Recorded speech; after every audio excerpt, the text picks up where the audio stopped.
ஆளுநர் இல்ல யாரா இருந்தாலும் சரி தமிழ்நாட்டு வளர்ச்சியை தடுக்க முடியாது. தமிழ்நாட்டில் இன்னைக்கு நம்ம செஞ்சிட்டு இருக்கக்கூடிய வளர்ச்சி யாரா தடுக்க முடியும்? எந்த கும்பலாலும் அதை தடுக்க முடியாது. அது அவங்களுக்கும் தெரியும். அதனாலதான் குழப்பம் ஏற்படுத்த முடியுமான்னு பாக்குறாங்க. இப்போ தமிழ்நாட்டில் ஏதாவது புது பிரச்சனையை கிளப்பி கலவரம் செய்யலாமா என்று செயல்படுறாங்க. இங்க எல்லா சமய விழாக்களும் தினமும் நடந்துட்டு தான் இருக்கு. லட்சக்கணக்கான மக்கள் கூடுறாங்க, அமைதியா வீட்டுக்கு திரும்பி போறாங்க.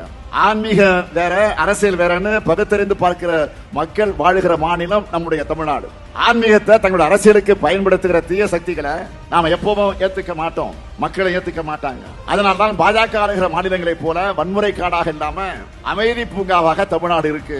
இந்த அமைதியை சில சக்திகளால பொறுத்துக் கொள்ள முடிகிறது. அதனால சீர்குலைக்க பாக்குறாங்க. நல்லிணக்கமும் நட்புணர்வும் தான் வள்ளுவத்தையும் வள்ளலாரையும் வாழ்வியல் அறநெறியாக கொண்டு வாழும் தமிழ்நாட்டினுடைய அடையாளம். அந்த நல்லிணக்கத்தை கெடுக்கிறது மூலமா தமிழ்நாட்டினுடைய வளர்ச்சியை தடுக்க நினைக்கிறவங்களுடைய எண்ணம் ஈடேறாது. தமிழ்நாட்டுக்கு நியாயமாக வர வேண்டிய நிதியை தர மாட்டீங்க, பேரிட நேரத்தில் கூட உதவி செய்ய மாட்டீங்க. ஆனால் எங்க மாநிலத்தோட அமைதியை மட்டும் கிடைக்க நினைப்பீங்களா?